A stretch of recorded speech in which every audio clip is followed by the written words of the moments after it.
For days, they have sat outside the military headquarters in Tel Aviv, holding vigil for their loved ones.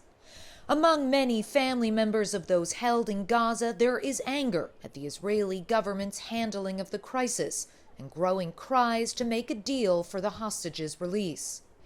Shai and her family are looking for her sister, Lichi Albad, a 19-year-old soldier who disappeared at Nachal Oz kibbutz.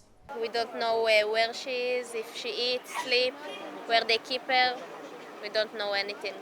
So tell me, why are you here? Because I want someone look at me, look at all of us.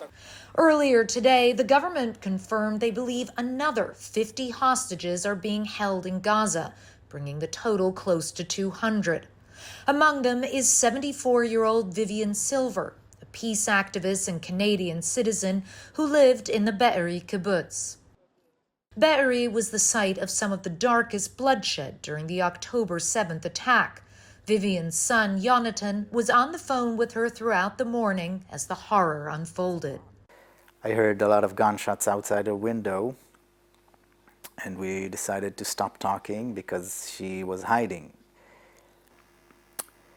But at some point she wrote me that they're inside their house. Her house. Yeah. And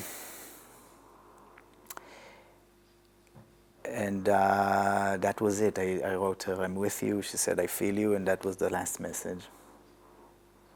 For 9 agonizing days, he has shuttled between optimism and despair as Israel's leaders steel its citizens for an invasion of Gaza. When you look at more than 300,000 reservists being called up, huge amounts of weaponry and military personnel massing at the border, a lot of anticipation about a ground offensive, how does that make you feel? It makes me anxious. I didn't want war before, and I don't want war now. I don't think we can cure dead babies with more dead babies. Do you think in Israel that most people agree with you? Do you think people here want war?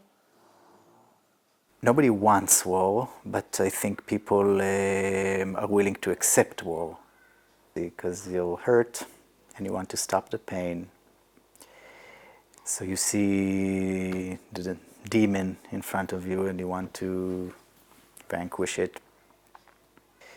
I don't think it's realistic. Whatever we do to Gaza now, it would come back. A plea to break the endless cycle of violence and to prioritize rescuing the living over avenging the dead.